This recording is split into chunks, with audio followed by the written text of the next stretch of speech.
This is specifically for the person who's gonna review my video on YouTube right now. तो अगर तुम मेरे viewer हो, you can just skip this part. I have only one question to ask you, the reviewer. Why? मैं YouTube की हर एक guideline को follow कर रहा हूँ and still my videos are getting restricted. I really did not wanna do this thing, but nobody listens to me and look at what you made me do. मैं इतने बड़े channel पे इतनी बड़ी वीडियो पे जिसमें मुझे पता है व्यूज आने वाले हैं, तुम्हें डायरेक्टली एड्रेस कर रहा हूँ. Even after I do everything, even after I follow every single rule of YouTube, why are my videos getting restricted? I really don't know what is happening in the back end, क्योंकि अगर ये किसी और के साथ हो रहा होता तो मैं चल कंप्लाई भी कर लेता एक बारी के लिए. But all I'm gonna say is before you submit your review, please watch the full video. I have been on this platform for 12 years now. Do not make me quit YouTube. At this point I'm fine with a demonetized video. मुझे इस point पे पैसे भी नहीं चाहिए video से. Just don't restrict my videos. Don't country restrict my videos. Don't age restrict them. और अगर तुम्हें अभी भी मेरे पे दया नहीं आ रही है तो मैं तुम्हें बता देता हूँ, इस वीडियो को जो तुम अभी देख रहे हो उस पर मेरे 57,000 रुपीज़ लगे हैं. एंड यही सेम चीज़ मेरी बहुत सारी वीडियोस के साथ हो रही है. So just combine that money and तुम्हें समझ आ जाएगा कि मैं किस चीज़ से गुजर रहा हूँ अभी. Again watch the full video. अगर तुम्हें लगता है कि मैंने कंप्लाइन नहीं करा है किस चीज़ से या फिर I am not following any guideline, then you can restrict it, वरना मैं भी कुछ नहीं कर सकता हूँ इस पॉइंट पे. That is it.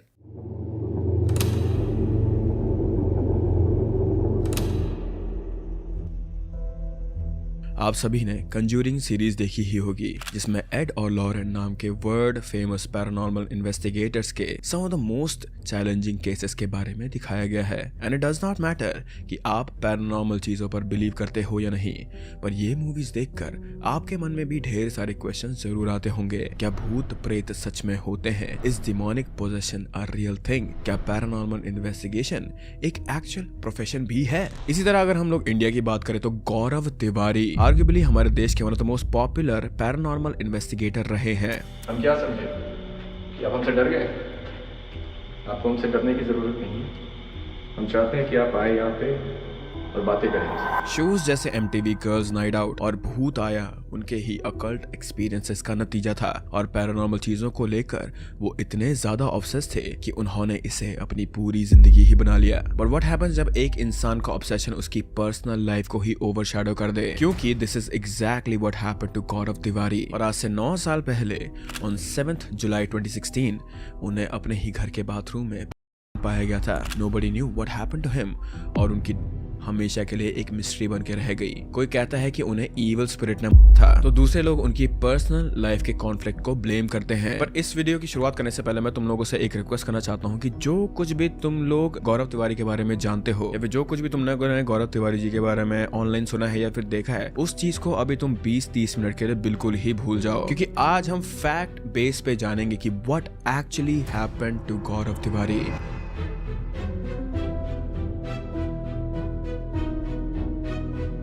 गौरव तिवारी की एक रहस्यमयी हालत में हो गई है. Police has said that he had committed and did not involve any foul play.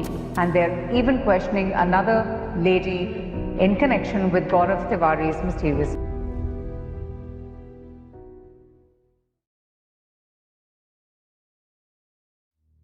On 7 जुलाई 2016 गौरव देर रात 1:30 बजे अपने अपार्टमेंट वापस लौटे थे. ये अपार्टमेंट द्वारका के सेक्टर 19 में लोकेटेड था और गौरव तिवारी यहाँ अपनी वाइफ आर्या कश्यप और अपने फादर उदय तिवारी के साथ रहा करते थे. इतनी देर रात में लौटने का कारण था एक पैरानॉर्मल केस जिसे गौरव दिल्ली के जनकपुरी एरिया में सॉल्व करने की कोशिश कर रहे थे. और ये केस था एक पोजेस्ड लड़की का जिसकी मदद करना चाहते थे गौरव तिवारी जी, और इसीलिए उन्हें उस रात घर वापस आने में देर हो गई थी. इस केस को लेकर गौरव जी पिछले कई सारे दिनों से काफी ज्यादा परेशान थे. And even though he had a whole team to solve this case, फिर भी वो इस केस में पर्सनली इन्वॉल्व हो चुके थे काफी ज्यादा. और इस बात को लेकर उनके और उनकी वाइफ के बीच में पूरे 2 घंटे झगड़ा भी हुआ था. गौरव और उनकी वाइफ की शादी काफी नई थी, so they did not have the best understanding of each other yet. And Arya को शक था कि कहीं गौरव उन पर चीट तो नहीं कर रहे हैं. इसके ऊपर गौरव का अनऑर्थोडॉक्स काम और इतना लेट नाइट शेड्यूल उनके रिश्ते की बिल्कुल भी मदद नहीं कर रहा था. गौरव की वाइफ और उनकी फैमिली को उनके काम पे जरा भी इंटरेस्ट नहीं था. And they did not see this as a real job. इसलिए जब गौरव अपने काम को लेकर देर रात तक घर नहीं आते थे और फैमिली को प्रॉपर टाइम नहीं दे पाते थे, तो उनकी बीवी का उनके ऊपर गुस्सा होना लाजमी था. लेकिन अगली सुबह तक सब कुछ नॉर्मल हो गया और हर रोज की तरह गौरव और उनका परिवार अपने नॉर्मल रूटीन में एडजस्ट हो गए थे। नाउ गौरव देर रात तक जगने के बावजूद भी सुबह जल्दी उठ गए थे। उन्होंने नाश्ता करा और अपनी वाइफ से बात करते हुए उन्होंने उन्हें उस जनकपुरी वाले केस के बारे में बताया और गौरव ने अपनी वाइफ को यह बताया कि उन्हें काफी ज्यादा यूनिक और डार्क एनर्जी सेंस हो रही थी और उन्हें ऐसा भी फील हो रहा था कि जैसे उनका पीछा किया जा रहा है। नाउ ये चीज गौरव पहली बार नहीं कह रहे थे, बल्कि कुछ समय से वो ये बात अपनी फैमिली को कहते आ रहे थे, लेकिन आर्या ने उनकी इस बात को बस ये कह के डिसमिस कर दिया था कि वो बस थके हुए हैं और उन्हें बस एक ब्रेक की जरूरत है। इसके बाद अपने कंप्यूटर पर कुछ मेल्स चेक करके वो नहाने के लिए बाथरूम चले गए, पर उन्हें जरा सा भी अंदाजा नहीं था कि उस दिन उनके साथ क्या होने वाला है। सुबह के तकरीबन 11:31 हो रहे थे उस समय और गौरव काफी देर से बाथरूम के अंदर नहा रहे थे। एटलीस्ट उनकी फैमिली को तो ऐसा ही लग रहा था, क्योंकि 1 घंटा बीत गया था और ना ही गौरव बाथरूम से बाहर आ रहे थे और ना ही बाथरूम के अंदर से उनकी आवाज आ रही थी। ये चीज नोटिस करते हुए उनकी वाइफ आर्या ने बाथरूम के दरवाजे पर नॉक किया, लेकिन कई बार आवाज देने के बाद भी गौरव का कोई रिस्पांस नहीं आ रहा था। घबराकर उनकी वाइफ ने डेस्परेटली बाथरूम की खिड़की से झांक कर देखा और अंदर का नजारा देखते ही वो चीख पड़ी, क्योंकि गौरव तिवारी अपने बाथरूम फ्लोर पर गिरे हुए थे। उनका शरीर भीगा हुआ था और उनकी आंखें बाहर निकली हुई थी। वो सांस लेने के लिए भी तड़प रहे थे उस समय पर। एक पड़ोसी की मदद से गौरव को बाथरूम से बाहर निकाला गया और तुरंत हॉस्पिटल ले जाया गया, लेकिन डॉक्टर्स के कुछ करने से पहले ही गौरव ने अपना तोड़ दिया और सिर्फ 32 साल की उम्र में वो इस दुनिया को छोड़कर चले गए और अपने साथ ढेर सारे सवालों के जवाब भी ले गए। गौरव तिवारी का जन्म 2 सितंबर 1984 को पटना बिहार में हुआ था। वो एक मिडिल क्लास और प्रैक्टिकल फैमिली से बिलोंग करते थे, विच मीन्स कि वो लोग अंधविश्वास के सख्त खिलाफ थे। उनके फादर के जॉब के कारण गौरव और उनकी फैमिली अक्सर सिटीज चेंज करा करते थे, जिसके कारण उन्हें अलग अलग स्कूल्स जैसे कि केंद्र विद्यालय और RJC पब्लिक स्कूल से अपनी स्कूलिंग कंप्लीट करी थी। गौरव के फादर एक फॉरेन बेस्ड स्टार्टअप में काम करा करते थे and it paid well enough कि गौरव बिना किसी टेंशन के अपना करियर चूज कर सके। जब वो 16 साल के हुए तब से ही उन्होंने फिल्म और टेलीविजन के लिए पैशन शुरू कर दिया था और अपने लेट टीन्स में उन्होंने 16 दिसंबर और टैंगो चार्ली जैसी मूवीज में माइनर रोल्स भी प्ले करे थे। लेकिन जैसे ही वो 21 के हुए और फिल्म्स की इंडस्ट्री में उन्हें अपना करियर थोड़ा अनसर्टन दिखने लगा था, तब उन्होंने अपना फोकस शिफ्ट किया एविएशन पर। इसीलिए वो अपनी पायलट ट्रेनिंग पूरी करने के लिए US मूव हो गए और फ्लोरिडा और टेक्सास के फ्लाइट एकेडमिक्स से उन्होंने अपना पायलट लाइसेंस भी गेन कर लिया था। लेकिन इसी दौरान उनकी लाइफ में एक ऐसा एक्सपीरियंस आया जिसने उनके करियर की ट्रेजेडी हमेशा के लिए बदल दी थी। पायलट ट्रेनिंग के वक्त वो अपने बैचमेट्स के साथ फ्लोरिडा में एक शेयर्ड अपार्टमेंट के अंदर रहते थे। वो एक सीमिंगली नॉर्मल सा अपार्टमेंट था और वहां रहते हुए इनिशियली उन्हें कोई भी प्रॉब्लम्स फेस नहीं करनी पड़ती थी, बट इन 2007 उस अपार्टमेंट के अंदर अजीब और अनएक्सप्लेन्ड इवेंट्स होने लगे। According to Gaurav and his roommates, apartment के छत से फुटस्टेप्स सुनाई देते और रात को किसी के फुसफुसाने की आवाज भी वहां से आया करती थी और मोस्ट नोटिसेबली एक छोटी बच्ची पूरे अपार्टमेंट के अराउंड दिखाई दिया करती थी सभी को। We started witnessing things like poltergeist activity.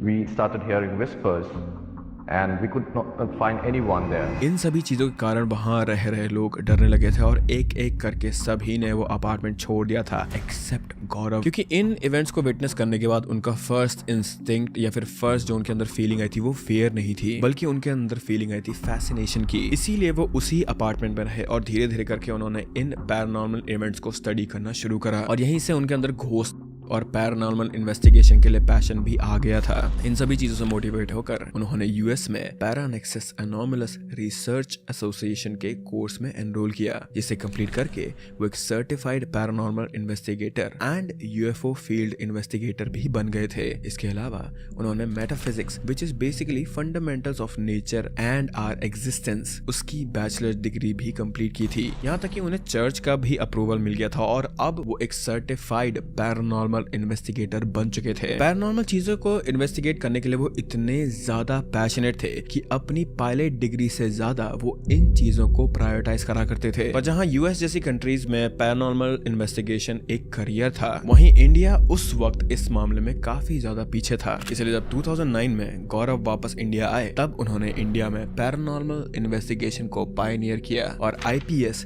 यानी इंडियन पैरानॉर्मल सोसाइटी को एस्टैब्लिश किया। इस सोसाइटी के थ्रू गौरव और उनकी टीम साइंटिफिक मेथड्स का यूज करके पैरानॉर्मल इन्वेस्टिगेशन करा करते थे। उनका GRIP ग्रिप नाम का भी एक काफी फेमस रिसर्च ग्रुप था, जिन्होंने दुनिया भर में 6000 से भी ज्यादा हॉन्टेड लोकेशंस विजिट किए थे। गौरव अपने सारे इन्वेस्टिगेशन को डॉक्यूमेंट करा करते थे और सुपरस्टिशंस से भरे इस फील्ड में साइंस यूज करके उन्होंने अपनी एक अलग ही पहचान बना ली थी। नाउ अर्ली 2010 में गौरव और IPS की पॉपुलैरिटी काफी ज्यादा बढ़ चुकी थी और वो इंडिया के मोस्ट नोन पैरानॉर्मल फेस बन चुके थे। MTV girls night out, haunted weekends with Sunny Leone, भूत आया जैसे शोज में वो एक नोटेबल फिगर हुआ करते थे। यहाँ तक कि हॉन्टिंग ऑस्ट्रेलिया जैसे इंटरनेशनल शोज में भी वो अपीयर करा करते थे। उनके इन्हीं कंट्रीब्यूशंस के कारण 2011 में एशियन टेलीविजन अवार्ड्स में बेस्ट रियलिटी शो का अवार्ड भी उन्हें मिला था और वो अक्सर बड़े बड़े न्यूज चैनल और मीडिया आउटलेट्स में गेस्ट भी फीचर किया करते थे। Now, despite all the fame and success, गौरव की पर्सनल लाइफ बिल्कुल भी ठीक नहीं चल रही थी, क्योंकि his parents they hated his job और उनका इस चीज को हेट करने का मेन रीजन था गौरव की earnings. As a paranormal investigator और टीवी शोज करने के बाद भी गौरव उनके हिसाब से एक सेटिस्फैक्टरी इनकम नहीं कमा रहे थे और उनके परिवार के लाख समझाने के बाद भी वो इस प्रोफेशन को छोड़ने के लिए तैयार नहीं थे और उनकी इसी जिद या फिर ऑब्सेशन के कारण उनका परिवार हमेशा उनसे नाराज रहा करता था। और जब 28 जनवरी 2016 में उनकी शादी आर्या कश्यप से हुई, तब ये प्रॉब्लम्स और भी ज्यादा बड़ी होने लगी थी। वो अक्सर घर में अपने पैरानॉर्मल एक्सपीरियंसेस के बारे में बताया करते थे और वो पैरानॉर्मल चीजों को लेकर काफी ज्यादा रिस्पेक्टफुल भी थे। उनका ये मानना था कि इन चीजों को लाइटली नहीं लेना चाहिए और इनका मजाक भी नहीं उड़ाना चाहिए, पर नॉर्मल लोगों के लिए उनका ये बिहेवियर, उनका ये बोलना अजीब हुआ करता था। I mean just imagine this thing कि अगर उनकी खुद की फैमिली उन्हें सपोर्ट नहीं कर रही है, उन्हें समझती नहीं है, तो बाहर वाले लोग उन्हें कैसे समझेंगे। But despite all of the negative things that he used to hear या फिर used to feel from all of the people around him, Gaurav ने हमेशा अपने करियर को काफी ज्यादा सीरियसली लिया था और अपने आखिरी मंथ्स में भी वो काफी ज्यादा सोशल मीडिया पर एक्टिव थे और उनका काम उस समय पर काफी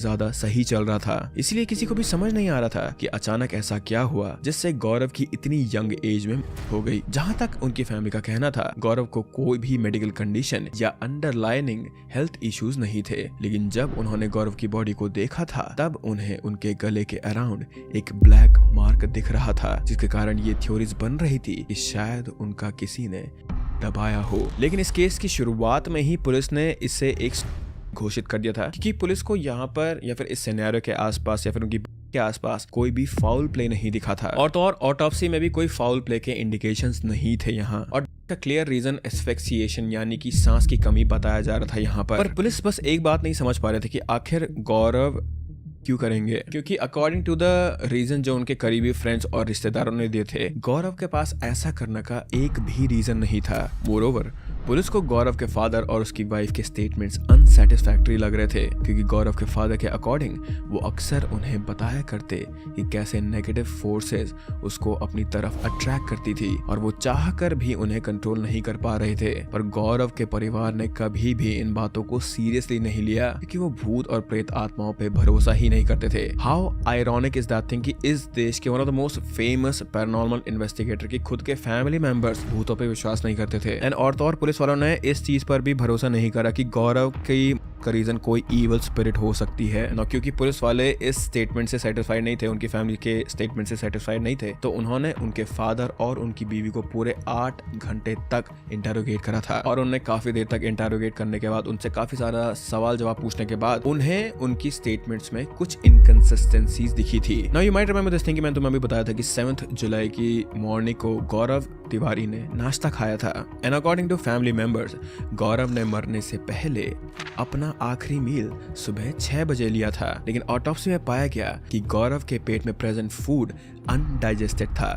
सो इफ यू अज्यूम कि उनकी सुबह 11 बजे हुई जब उनकी वाइफ ने उन्हें ढूंढा था, तब खाना अनडाइजेस्टेड रहना पॉसिबल ही नहीं था। दिस ओनली मेंट कि फैमिली वालों का बताया हुआ टाइम गलत था, but again it is possible कि गौरव की उनके वाइफ के आने से पहले ही हो गई हो, क्योंकि वी नो कि वो काफी देर से बाथरूम के अंदर ही थे, लेकिन फिर भी उनका खाना अनडाइजेस्टेड रहना या फिर इस कंडीशन में अनडाइजेस्टेड रहना बहुत ही अनलाइकली था अगर फैमिली वाले सच बोल रहे थे, क्योंकि टिपिकल इंडियन ब्रेकफास्ट डाइजेस्ट होने में मैक्स टू मैक्स 2 से से 3 घंटे लग ही जाते हैं। सिंस गौरव के फैमिली मेंबर्स का बताया हुआ टाइम काफी गलत लग रहा था, तो वो भी पुलिस के शक के घेरे में अब आ चुके थे। नाउ दूसरी कंसर्निंग चीज यहाँ पर थी, गौरव के पास से मिला एक सेकंड फोन जिसमें एक रिलायंस का सिम था और उसके अंदर का सारा डेटा इरेज कर दिया गया था। और सबसे ज्यादा हैरानी की बात यह थी, गौरव की फैमिली में किसी को पता ही नहीं था इस सेकंड फोन के बारे में, और फोन का सारा डेटा इरेज होना भी फाउल प्ले की तरफ पॉइंट कर रहा था, क्योंकि इट वाज पॉसिबल कि किसी ने जानबूझकर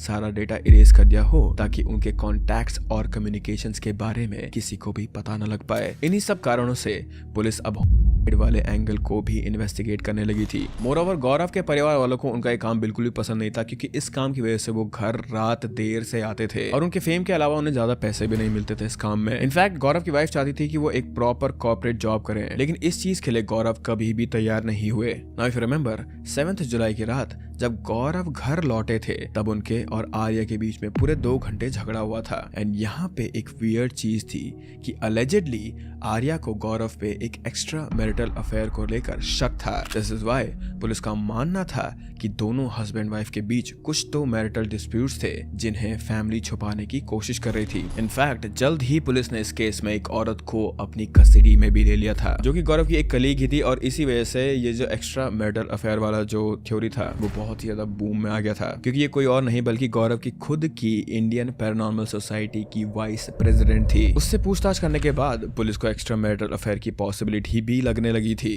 क्योंकि अपेरेंटली गौरव की वाइफ को भी इस चीज को लेकर डाउट था उन पे। If this was true then it explains कि गौरव और उनकी वाइफ के बीच झगड़े क्यों हुआ करते थे, बट एक एक्स्ट्रा मैरिटल अफेयर गौरव की डेथ की तरफ कैसे लीड करता वो फिर भी एक मिस्ट्री ही रह जाती। सो बोथ और एक्स्ट्रा मैरिटल अफेयर वाले जो भी एंगल्स थे वो किसी भी कंक्लूजन तक नहीं पहुंच पाए, क्योंकि पुलिस कोई सॉलिड केस ही नहीं बना पाई due to lack of evidence and witnesses, और ये सब बस थ्योरीज ही बन के रह गए इंटरनेट पर। इसीलिए पुलिस भी they had no other choice but to call this thing अस।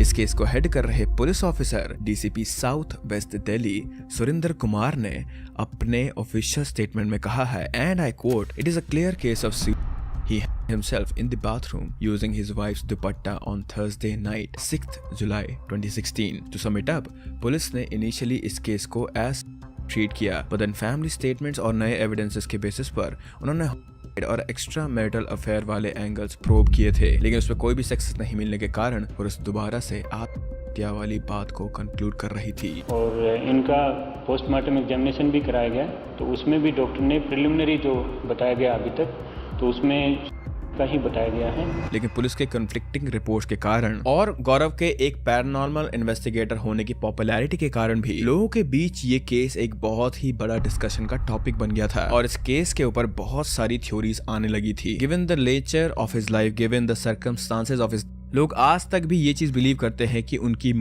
का कारण इविल स्पिरिट्स ही थे, और उनके फैंस और मीडिया के बीच में जो सबसे ज्यादा पॉपुलर थ्योरी है वो है भांगड़ के स्पिरिट्स की, क्योंकि उनका आखिरी शो भांगड़ किले की मिस्ट्री पर था, जो कि आज तक न्यूज चैनल पर एयर हुआ था। और अपने कंक्लूजन में गौरव ने बताया कि उन्होंने कोई भी प्रेजेंस या वियर्ड एक्टिविटी यहाँ सेंस नहीं करी थी। इनफैक्ट वो भांगड़ इससे पहले भी मल्टीपल टाइम्स जा चुके थे और कभी भी उन्हें कुछ ऑफ फील नहीं हुआ था वहाँ। लोगों का मानना था कि भांगड़ से स्पिरिट की एग्जिस्टेंस को डिनाई करके उन्होंने उन्हें नाराज कर दिया था, जिसके कारण उनकी अनएक्सप्लेन्ड हो गई। कुछ लोगों का तो ये भी मानना है कि गौरव की उसी पोजेस्ड लेडी के केस की वजह से हुई थी जिसपे वो अपने आखिरी समय पर काम कर रहे थे। और इस थ्योरी के पीछे की जो बैकबोन थी तुम्हें पहले बताई दी है, वो है उनके फैमिली वाले, जो कि बता रहे थे कि लास्ट टाइम पे उन्होंने इसी केस पे काम करा था और इसी चीज की वजह से भी उन्हें काफी ज्यादा नेगेटिव एनर्जी फील हो रही थी। लेकिन अगेन ये सारी की सारी थ्योरीज टाइम के साथ बिल्कुल डीबंक हो गई, एंड गौरव की it remains unanswered till this day. Police का इस केस को कहकर क्लोज करना एक सीरियस क्वेश्चन रेज करता है कि why they came to this conclusion, क्योंकि गौरव के गले पर स्ट्रैंग के निशान थे, लेकिन how can a person themselves without hanging? और अगर जिया खान जैसे केस में एक नोट मिल सकता है। Who was way more disturbed than गौरव के केस में ऐसा क्यों नहीं मिला? बाय द वे, अगर तुम लोग को मेरी जिया खान वाली वीडियो देखनी है जो कि रिस्ट्रिक्टेड है YouTube पर, तो मैं उन दोनों का लिंक, 2 पार्ट में है वो वीडियोस, तो मैं उन दोनों का लिंक तुम्हें नीचे पिन कमेंट में दे दूंगा, ताकि तुम्हें ये चीज समझ आ जाए कि अगर जिया खान जो कि इतनी ज्यादा डिस्ट्रेस थी वो एक नोट छोड़ सकती है, तो आखिर गौरव ने अपने आखिरी मोमेंट्स पे कुछ शब्द या फिर कुछ नोट क्यों नहीं छोड़ा अपने चाहने वालों के लिए, या फिर उन्होंने किसी भी चीज को लेकर कोई भी हिंट आखिर क्यों नहीं दी। Now I want to ask you guys, तुम्हें क्या लगता है कि तुम्हारे हिसाब से उनकी का रीजन क्या है? क्या ये सच में स्पिरिट्स का ही काम था, या फिर it could be entirely something different, या फिर तुम्हें ऐसा लगता है कि इट वाज एक्चुअली ओनली क्योंकि उनको बहुत ही ज्यादा स्ट्रेस हो रहा था किसी चीज का? Do let me know this thing in the comment section below. और अब मैं इस बात पे आता हूँ कि मैंने केस की शुरुआत में ऐसे क्यों बोलता कि जो भी तुम्हें गौरव तिवारी जी के बारे में पता है, जो भी तुमने सुना है, उसको थोड़ा 20-30 मिनट के लिए छोड़ दो। सी, इस केस में स्पेसिफिकली ऐसा बहुत ज्यादा होता है। वैसे तो ऐसे चीजों में बहुत ज्यादा दूसरे केसेस में भी होता है, लेकिन इस केस में स्पेसिफिकली ऐसा बहुत ज्यादा हुआ है पास्ट में कि इनकी के रीजन को सिर्फ भूत प्रेत कहकर खत्म कर दिया गया था, यानी कि इविल स्पिरिट्स का नाम लेकर इस केस को बहुत ही ज्यादा सेंसेशन बनाया गया था। लेकिन फैक्ट्स वही हैं जो मैंने तुम्हें पिछले 20-30 मिनट में बताए हैं, तो हम कभी भी इस चीज को ये नहीं कह सकते हैं कि इविल स्पिरिट्स का इसमें एक्चुअली इन्वॉल्वमेंट था। पर इसी के साथ ये केस अभी यहीं पे समाप्त होता है guys, and with that I hope that you guys are happy, I hope that you guys are healthy, please be close to your loved ones guys, and I will see you very very soon, bye bye.